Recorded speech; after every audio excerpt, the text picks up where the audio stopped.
Hey there, it's Spencer Hughes, and this is Hughes from the Heart on a beautiful, beautiful day. Thanks a lot for watching.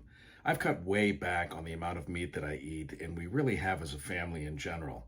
For me, it involves a quest to be healthier, but also a growing and nagging moral dilemma that I have developed concerning eating certain animals.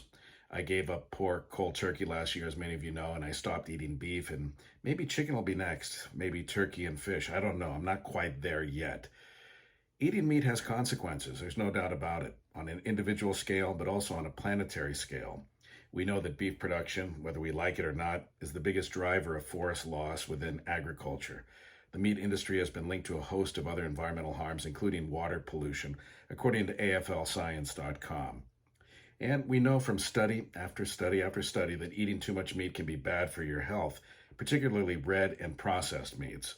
Many people still don't know that bacon has been classified as a carcinogen. Every day there's more and more concern worldwide about how we treat animals used as food. So this begs the million-dollar question. With all the awareness of the downsides of eating meat, why do so many people still eat meat? A recent paper from IFLscience.com reviewed 73 articles on a phenomenon called the meat paradox.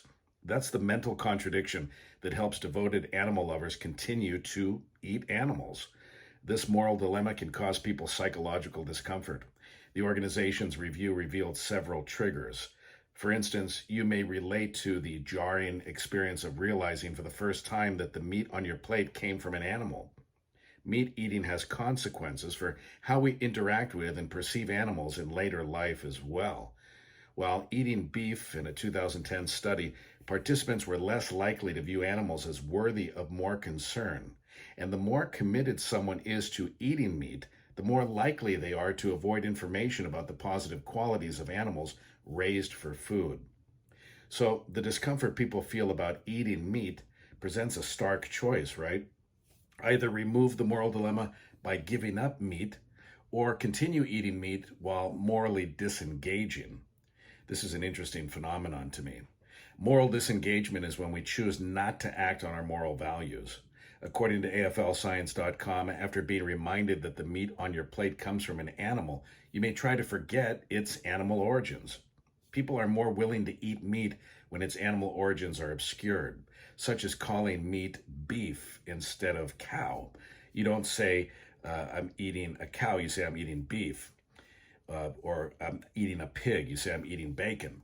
I never really thought of that before, but it's true, isn't it? Strangely, we do call chicken chicken and fish fish. Telling yourself that meat is necessary for health and socially normal and natural, or it's just too nice to give up, can reduce the guilt people feel when eating meat. Giving up meat may seem difficult, and so people often turn to these strategies to reconcile conflicting feelings. Well, how do you overcome moral disengagement if that's what you'd like to do? If you'd like to reduce your own meat consumption? Psychological research has a few recommendations. Recognizing and remembering how reducing your meat consumption aligns with your values. Always keeping animals in mind and allowing ourselves to humanize them to an extent by considering their capacity for emotion, for example.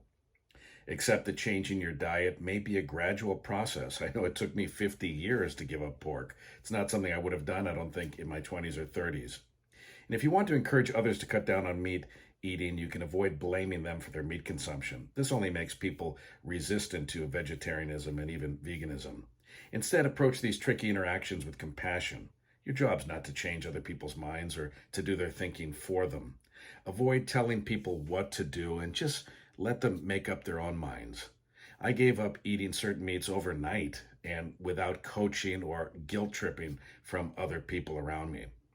Again, this topic comes from AFLscience.com and a fascinating discussion I hadn't really put a lot of thought on before, and that's the phenomenon called the meat paradox.